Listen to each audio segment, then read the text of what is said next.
দেবদা, তুমি কালকের ভিডিওতে বললে হর্ন তো অকারণে মারা উচিত না। তাহলে আমি যখন কোনো গাড়িকে পাস করতে চাইবো বা ওভারটেক করতে চাইবো, তাহলে সেই ক্ষেত্রে তাহলে কি করবো? খুব সিম্পল বেসিক ফিচার আছে।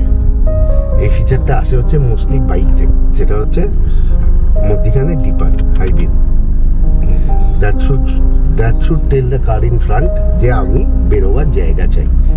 এবং সেই গাড়িরও ড্রাইভারের এরকম ম্যাচুরিটি থাকা উচিত যে সে যদি একটা জায়গা নিচ্ছে না এবং সে যদি জায়গা বের করতে পারে, সে যাতে জায়গা বের করে দিতে পারে। এর জন্য হর্নের কোনো প্রয়োজন নেই, জাস্ট আ ডাবল ডিপার।